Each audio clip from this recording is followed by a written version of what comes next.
dore iminsi izaza ndashaka kukubwira intsinzi iri butsinde iyo nzara mu magufa yawe, intsinzi iri butsinde inzara otapa ozinginifa, kuko nta mpamvu ukurikirana ibintu by'iyoboka buri munsi wumva hari icyuho, wumva hari ahantu utagera, wumva hari ahantu udashyikira, kandi uhora uhura n'abantu biyita abakozi b'Imana. Iyo nzara irava he? Ngabo yacu ihora idukingira, imyambi wa mubi aturasa. Suko nari mwiza, suko nari mwiza habe namba, n'ubuntu bwa Yesu yangiriye, yarambabarijwe kuri wa musaraba, ndetse yabambanywe n'abambuzi. Utari uw'Imana, abantu bishwe n'inzara ku buryo badashobora kuvangura umuhanuzi nyamuhanuzi n'umuhanuzi w'umwesikoro. Abantu bishwe n'inzara ku buryo umuntu yishingura. Abantu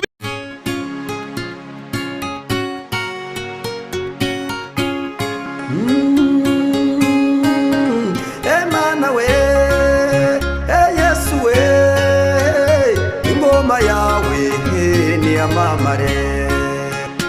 Yes, reka tubasuhuze kandi tubifurize amahoro y'Imana, umugisha Imana itanga ubane namwe aho muherereye hose, abari mu gihugu cy'u Rwanda n'abari hanze y'u Rwanda, mwese ni mugubwe neza kandi mugubwe neza cyane. Uyu munsi twongeye kubana n'umuhanuzi w'Uwiteka, umuhanuzi w'Imana.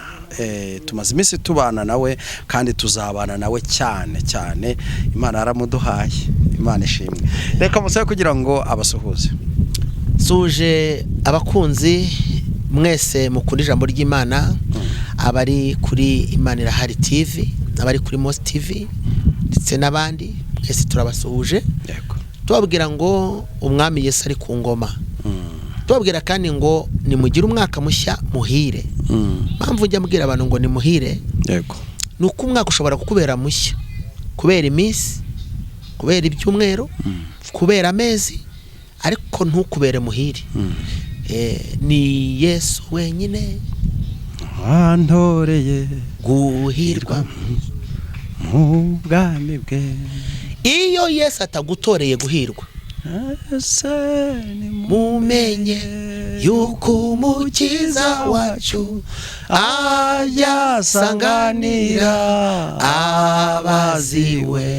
Suko nari mwiza habe namba, n'ubuntu bwa Yesu yangiriye, yarambabarijwe kuri wa musaraba, ndetse yabambanywe n'abambuzi. Yarambabarijwe kuri wa musaraba, ndetse yabambanywe n'abambuzi.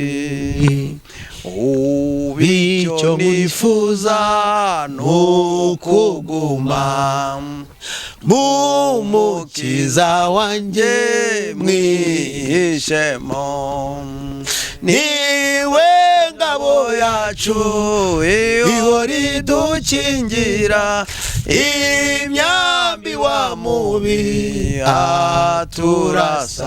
Ngabo yacu niwe ngabo yacu ihora idukingira, imyambi wa mubi aturasa. Suko nari mwiza, suko nari mwiza habe namba, n'ubuntu bwa Yesu yangiriye, yarambabarijwe kuri wa musaraba, ndetse yabambanywe n'abambuzi.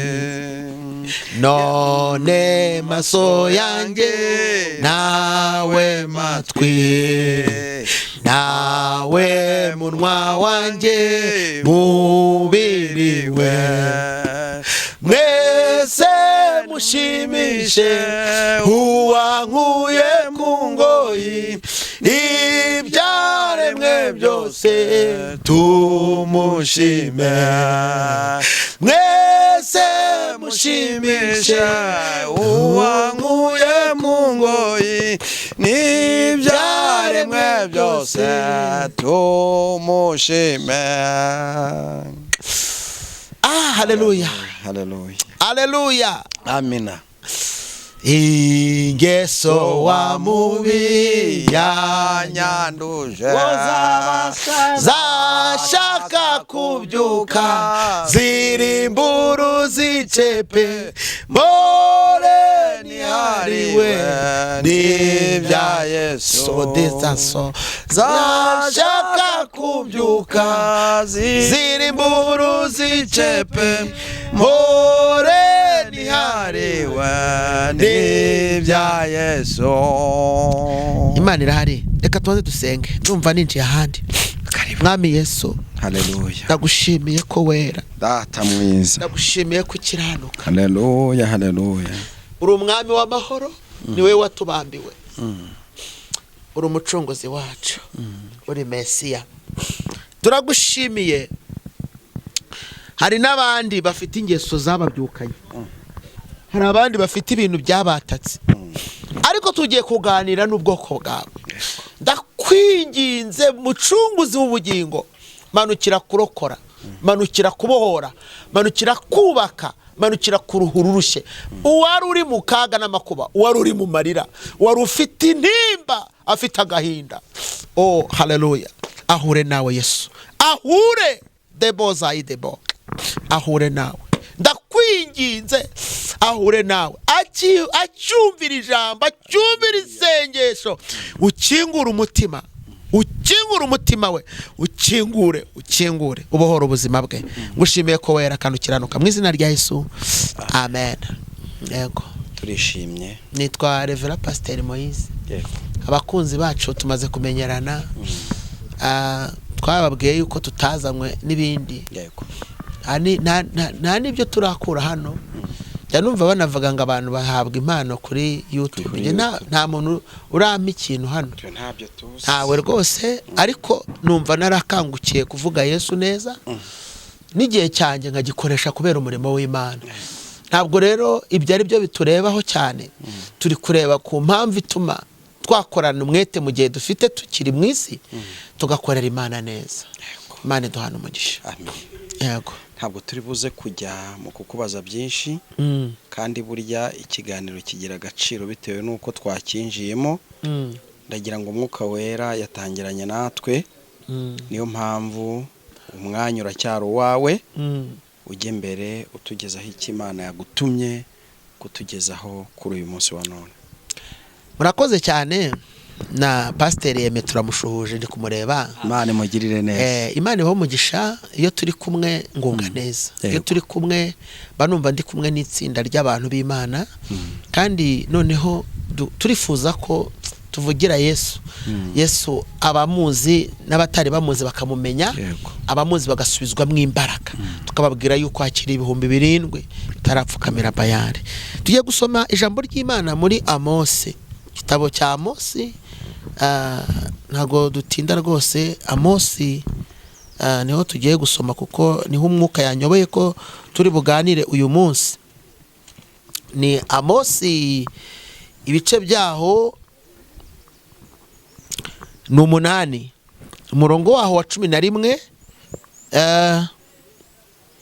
ndetse n'uwa 12. Ijambo ry'Imana riravuze ngo dore iminsi izaza, ni ku Uwiteka Imana ivuga, nzateza inzara mu gihugu, ntizaba ari inzara y'ibyo kurya cyangwa inyota yo gushaka amazi, ahubwo izaba ari iyo kumva amagambo y'Uwiteka. Kandi bazajarajara bava ku nyanja imwe bajya ku yindi, bava ikasikasi bajye iburasirazuba, bakubita hirya no hino bashaka ijambo ry'Uwiteka, be kuribona.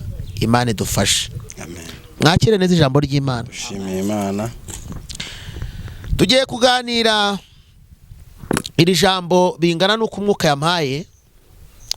Buriya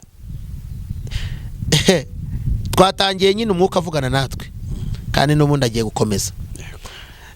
Ni ijambo rivuga ngo kuki inzara yateye kandi tubona abahanuzi buzuye. Kubera iki? Kubera iki hariho inzara kandi hirya no hino turi kubona abahanuzi, umwe hirya hanura n'undi hanura. Umuntu wese turi kumwe ukurikira ijambo ry'Imana turagira ngo ataza kuvangirwa, ahubwo akurikira icyo Imana imubwira. Ni ukuri ndumva ndi mu mwuka wo kugusobanurira aya magambo. Baragana amavuta. Amosi avuga aya magambo yaravuze ngo dore iminsi izaza, niko Uwiteka avuga. Iryo ni ijambo risobanuye ngo ibintu Imana yavuze naho isi yavaho, isi ni bizavaho, ijuru rikavaho, uwizera azabona ayo masezerano. Niba ibintu byaravuzwe n'Imana ntabwo byavaho. Isi izavaho n'ijuru riveho ariko isezerano risohore. Bivuze iki? Iyo bavuze ngo isi izavaho n'ijuru riveho, biravuze ngo ikintu cyose cyabangamira isezerano ry'Imana kizavaho ariko icyo Imana yavuze gisohore. Yego. Mboneraho no kubwira abantu ngo nibakomeze amasezerano yabo. Ntabwo Imana ibeshya. Amosi aravuga ngo dore iminsi izaza, niko Uwiteka avuga, nzateza inzara. Nzateza iki? Inzara. Reka mvugire ijambo, hasigaye abahanuzi b'inzara. Reka babwire ibintu bitanu biranga umuntu wishwe n'inzara. Icyambere, aradandabirana. Imbaraga ziramushirana. None se niba abantu bari gusambana, si uko badandabirana? Niba abantu bari kujya mu bapfumu kandi barakoze mu rusengero, ntibadandabirana? Biravuze ngo nta mbaraga, ntazo gukomera bafite, ntazo kwihangana bafite, ntazo kwirinda bafite, ntazo gukomeza urugendo bafite, ntazo komatana n'Imana bafite. Ntabwo ntibishoboka. Kubera iki? Inzara, umwuka w'inzara. Kabiri, inzara yinjira mu maso. Abone mu maso. Babone. Nuwarebaga gahunyeza. Nuwarebaga gakabakaba. None se nuri kubibona? Aho umuntu akwaza ngo harya uri umugabo cyangwa uri umusore. Yego. Ariko se Imana tuvugisha ukuri. Yego. Imana yakubonye yajya kukubaza ngo uri umusore? Bishoboka. Imana se yitiranya amazina. Ubu umugabo se yari yaratewe kudeta? Ntiyari iri hose? Yari ihari. Imana yacu yitwa Arufa. Yego. Ikitwa na Omega. Abantu nibave mu bintu by'ubujiji, nibakurikira Imana ishobora byose irahari. Yego. Kandi iraboneka. Iraboneka. Zenome stita romenia. Dikesha Elia bakose nemini bere. Inzara dore iminsi izaza. Ndashaka kukubwira intsinzi iri butsindi iyo nzara mu magufa yawe. Intsinzi iri butsindi inzara. Otapa ozinginifa. Kuko nta mpamvu kurikirana ibintu by'iyobokamana. Nuko ushaka gukira. Tubizi neza ko hari abantu bafite inzara n'inyota byo gusonzera agakiza. Mboneraho gutandukanya inzara n'inyota byo gusonzera agakiza niyo nzara mvuze. Ubuzima bwawe bwa buri munsi wumva hari icyuho, wumva hari ahantu utagera, wumva hari ahantu udashyikira, kandi uhora uhura n'abantu biyita abakozi b'Imana. Iyo nzara irava he? Birasobanuye ngo hari impamvu. Dore yavuze ngo iminsi izaza hazatera inzara. Umuntu wishwa n'inzara apfa n'amatwi, ntago yumva. Cyo ni ikimenyetso cya gatatu cyo umuntu wishwa n'iki? N'inzara. Cyambere acika intege, imbaraga zirashira. Ni gute se umbwira ko umuntu atacitse intege kandi ibintu abandi bihanganiye we byaramunaniye kubyihanganira? Akageragezo kamukubita hasi gato agahita asubira inyuma, akabaranguka yari amaze kugera hejuru ku gasongero, asigaye ari bwa buhamya bugenda bumwe wa muririmbyi yavuze ngo ndi ubuhamya bugenda. Mfite ubuhamya bwigendera zaburi ndirimba si ya Dawidi, zaburi ndirimba si ya Benasafu, nimva mutima ayizanye mfite ubuhamya bwige. Hari igihe umuntu agira ubuhamya bugenda, hari igihe umuntu aba atangiye kubuhamya bugenda, ariko bitewe n'uko afite inzara. Reka ngubohoreshe inshuti yanjye. Hari n'igihe uba warigishijwe nawe n'undi muntu nawe ufite indi nzara, kubera ko hari ibintu atazi, nawe ari umunyenzara rwose, utashobora kuguhugura, utakubwira ngo dore kirazira niyi, utakubwira ngo bahagarara gutya, utakubwira ngo iyo umuntu yageragejwe ahagarara aha, utakubwira ngo bakinga bagakomeza urugi gutya, kubera ko nawe hari ibyamwinjiranye, ntabwo yagukingira nawe urwe rurangaye. Yego. Gatatu, umuntu ufite inzara niyumva. Iyo tuvuze ubutumwa bwiza, umunyabwenge yumva ibyo. Nabwiye abantu mu minsi yashize ngo ibintu byadukomezaga kwari ukumva ubuhamya bw'abatubanjirije mu murimo, tugakomezwa n'ibintu banyuzemo, Imana ikabaha kubinesha. Ubu iyi minsi ya none iyo fashanyigisho yarashize. Nta muntu uje hano ngo uje gutanga ubuhamya, ntabwo abantu babwumva, babifata nk'ibisanzwe. Kubera iki? Icyo kintu Satani yamaze gusukamo amazi. Yego. Kubera iki? Uwo muriro Mukristo ngo yigeze abona ngo hari uri kuzimya umuriro, ngo asukamo amazi, ngo ariko arebye hirya abona n'undi nawe uri gucucagiramo amavuta. Amenamo. Abantu basigaranye ibibazimya, ibibacucagiramo amavuta byarashize. Bibatsa. Yego. Kubera iki? Ni inzara. Umuntu urwaye ikintu cyitwa inzara, ufite ikibazo cy'inzara, kumva biragora. N'ijambo rya Mukiza arita ahangaha, ararita. Uramuburira akagira ngo nundi wabwiye, umwoherereza ijambo agati yoyoheza abandi, ariko umwuka w'inzara nugushiramo uzamenya ko Imana itagushaka kuri iyo ntera. Wimuke utere intambwe. Na stita Imana irashaka ko wimuka kuri esikariye. Oh, aleluya. Ukigira ahera. Ninjiye ahera cyane, Yesu yaneguriye, muranywa amazi meza kwidakama, manoni yongi misi yose, wa mutima w'Imana nagerere yahera cyane. Tajya nabaririmbira nafashijwe, ndi mu kindi gika, ndi mu kindi cyiciro. Abantu Imana irashaka kubavura inzara. Idezo etika sha, mwari ibidafatika sha, mwari ibitaribwa, mwari ibidashitse, mwari ibidakiza, mwari ibitazura ubugingo, mwari ibirimo inzoka zo mu mwuka. Imana irashaka kukuvura iyo nzara yo mu magufa. Impamvu wumvisha ijambo ry'Imana ukaba udashobora kurara udasenze, ni inzara, ntabwo yakize. Impamvu cy'abadayimoni binjira iwawe ni inzara. Hari inzara Yesu agiye kukumara, hari ubukene bwo mu mwuka. Shedo mestika riemo tatarire more gadi ya fosangi ya bakuwe de no nevozaki tasone biya dokifo dimene potiyama. Imana iraje ikuvure kuko abakunzi ba Kristo yaravuze ngo abanjye ndabazi, bariho ikimenyetso cy'amaraso. Aravuga ngo naha amarembo y'ikuzimu, jemore de sofa, naha amarembo yazikuka, ntacyo azabatwara. Ndashaka kukubwira ngo umurage Kristo agufitiye, azi ko turi mu bihe bigoye. Umva ukuntu yavuze, buretse wumve se. Yavuze ngo hazazaho inzara, ngo kandi iyo nzara ngo ntago azaba ari ibyo kurya. Mbonera no kubwira abantu ngo hari abantu basinze ibiryo, basinze ibiryo basinze ibisubizo, bagendera mu bisubizo, bagahita bitera amagambo y'Imana bakayarenza, bakavuga ko ari y'abatinda ari n'ay'abakene. Ngewe rero ubikubwiye nzi neza gusonzera muri ibi bintu, nzi no kubiriramo, kandi Yesu ntavemo. Navemo. Ntuzabeshe ngo wabonye ibisubizo bikugusha, ahubwo nawe wari urarikiye ibikugusha. Kubera ko Yesu Kristo uko yari arejo n'uyu munsi ni kwari, ni nako azahora iteka byose. Jene ni masifo.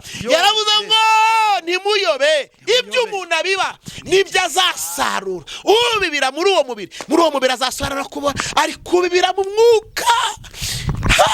Lita ndikumva ijwi rimbwira ngo umuntu witeguye kuzuka mu mwuka, Imana igiye gukangura ubuzima bwe, igiye kudele monde tikafa adisa shema sikike fo kwimura igicaniro cya Bayali, yimika igicaniro cy'umwuka. Inzira abadayimoni bari baraharuye muri we zirasibamye mu izina rya Yesu Kristo. Sheboza irine foze gine more tanto faide kosenema amaseke erefa. Umuntu wishwe n'inzara kandi inzara yinjira mu magufa. Yego.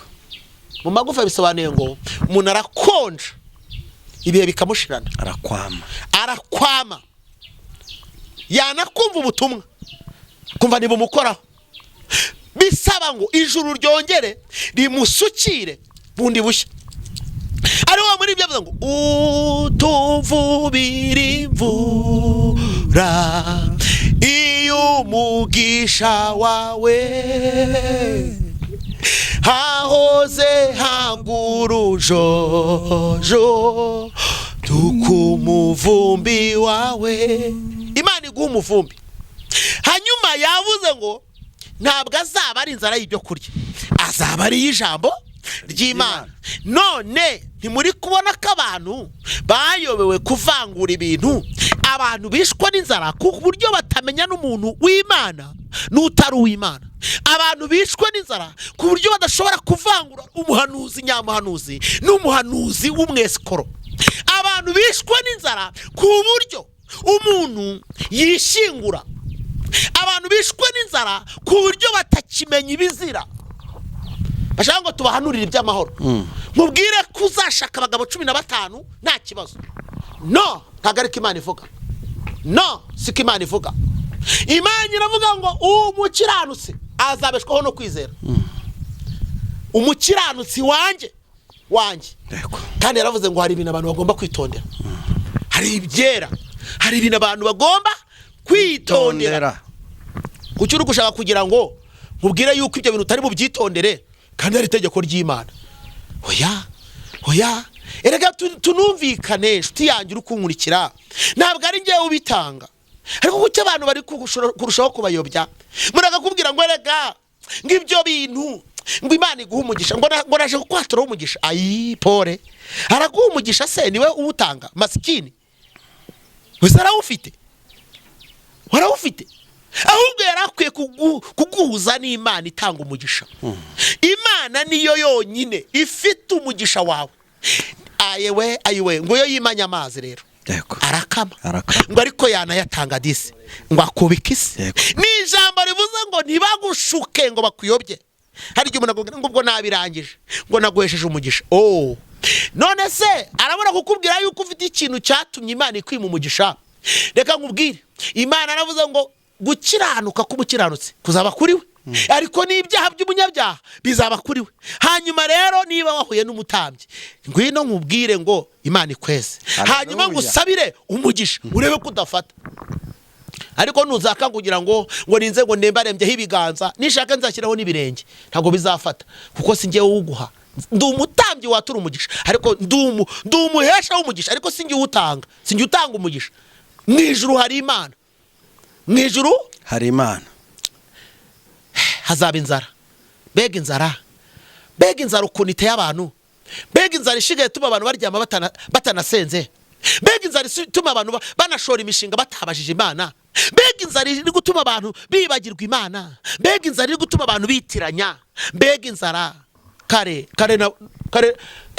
nahoze numva message ya wa muhungu witwa Kayusi, yego, avuga ukuntu inzara y'ibiryo by'ina yamuteye kujya kongera kwambara ijipo y'ubutinganyi, agahakana neza y'Imana yamenye kubera inzara, ngo ku 30 gusa ngo nibyo bamukuruje.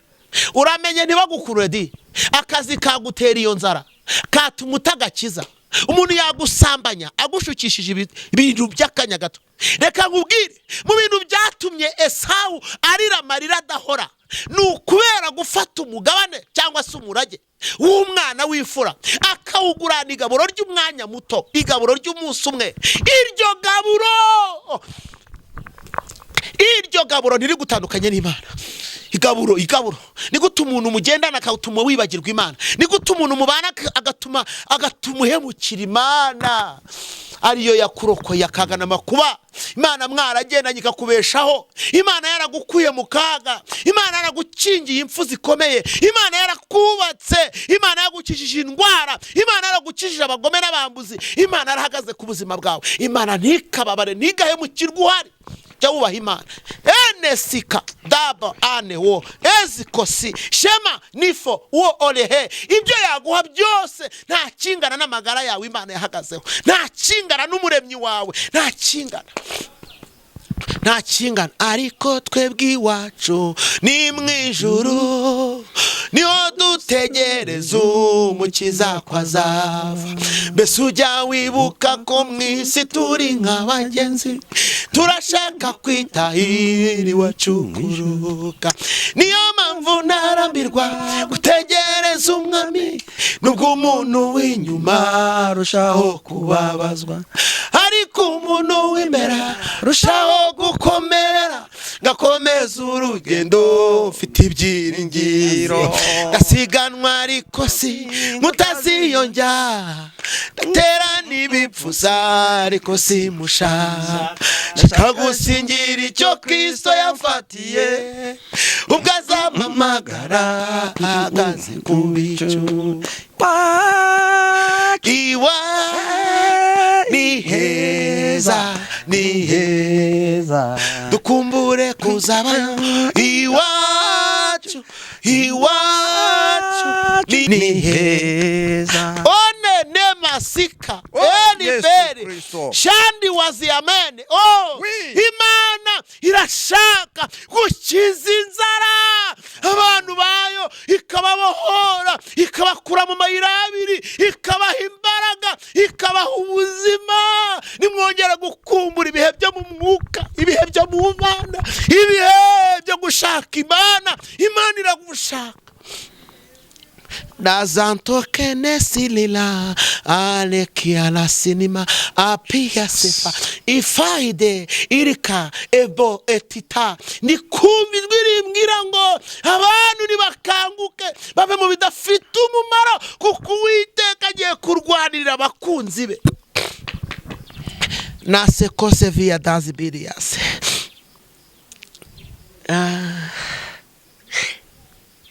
Yesu ashimwe. Ahimbazwe. Yesu nashimwe. Ahimbazwe. Yesu nashimwe. Amen. Imana ishimwe. Imana ishimwe. Haleluya. Hanyuma hazabaho inzara. Yavuze ijambo rikomera ngo bazajya bava ku nyanja imwe ngo bajye ku yindi, bazakubita hirya bakubite hino. Ibi nibyo biri gutuma abantu bari kubasiramo izindi mbaraga kubera ubukene, kubera kukena.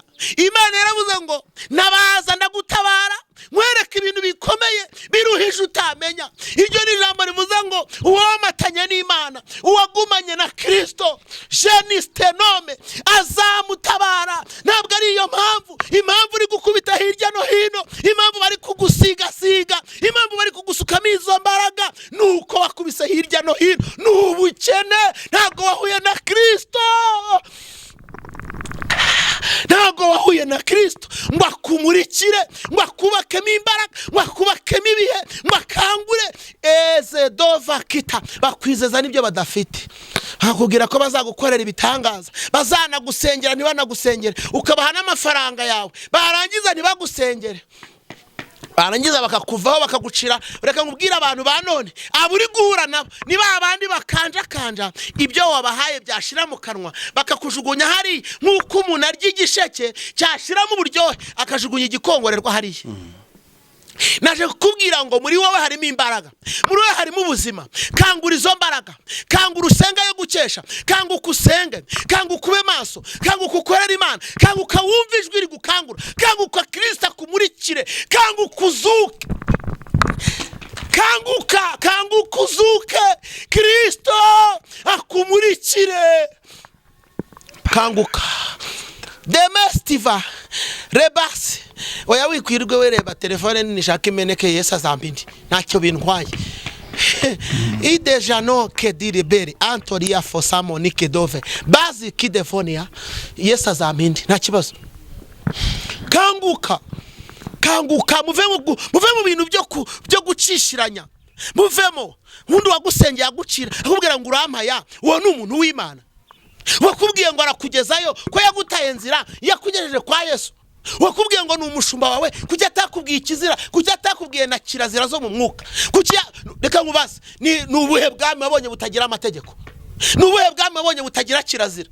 Ni uwuhe muryango wabonye utagira indangagaciro? Kujya atakugisha indangagaciro zo kwa Yesu nuko atari umushumba wawe nyakuri, agukesha iby'umuha. Ntabwo ari umuntu w'Imana, kuko ntigeze akumurikishiriza, ntigeze akubera umuyobozi, ntabwo yakumurikiye, ntabwo yakweretse inzira, ntabwo yabaye umushumba. Ibirura byarakuriye, byarakononye. Ariko reka nkubwire ngo uyu munsi wa none Yesu agukiza inzara. Yesu akuvura iyo nzara. Nishaka ibiri mu magufa, nishaka ibiri mu mara, nishaka ibiri mu maso, nishaka ibiri mu matwi, Yesu ayikuvure mu izina rya Yesu Kristo. Domesta ndumva ngiye no gusenga. Amen. Ntawe ushaka kurenga ahangaha. Tuzakomeza. Tuzakomeza, ntabwo twaje hano muri iyi mihanda kwifotoza. Ntabwo twaje kugira ngo abantu batubone. No. Ahubwo twaje kubwira abantu ngo Yesu aracyakiza.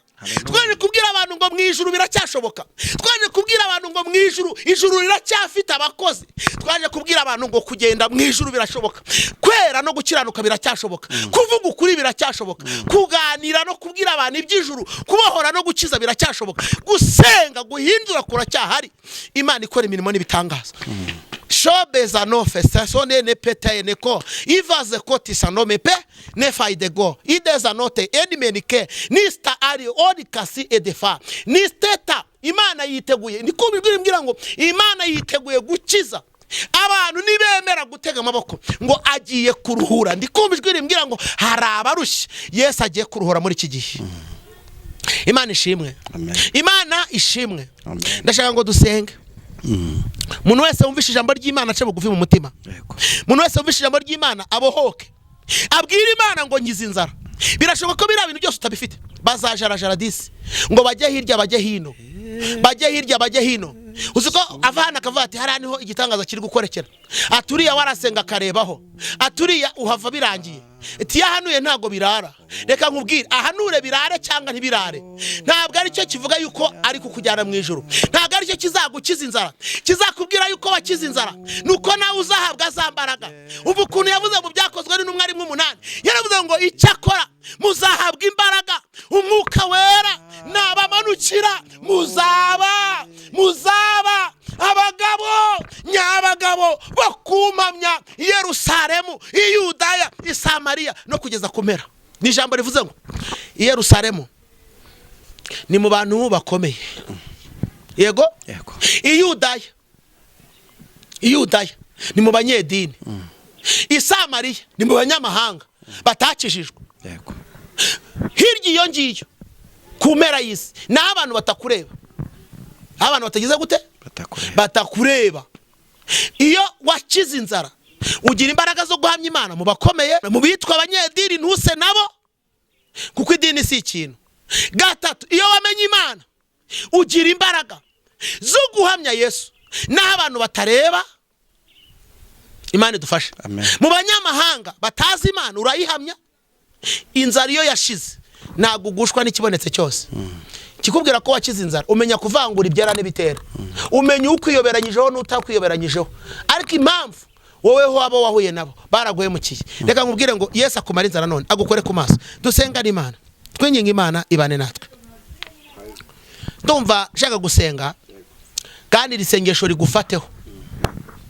Wowe uneza amatwi ivuga ngo Mwami Yesu ciye bugufi guhera none, ndumva mfite inzara, sanze mfite icyuho gikomeye, sanze mfite inzara ariyo yatumye ntamurikirwa. Ariko guhera none ninginze umwuka wawe wera naze muri nge, aca imigozi, aca iminyururu, amara inzara, mpinduke umugenzi munyamugenzi wongere ukorere muri nge umihishurirwa rizima amaso yanjye arebe kandi guhera none uyu munsi ibyanyiyoberanyaga ntibizongere mu izina rya Yesu amen. Mana ndasenze kubw'uyu mwanya sengeye ijambo ryawe riherekesha imirimo n'ibitangaza ibimenyetso bikore kandi abantu baruhuke babone amahoro mu mutima bagubwe neza kuko inzara yashize mu izina rya Yesu amen. Nimero yawe ya telefone? Nimero ni 0782 64 60 89 0782 64 60 hanyuma utari mu Rwanda imbere y'iyo mibare ashyiraho guteranya 25. Shalom shalom turabakunda mugubwe neza.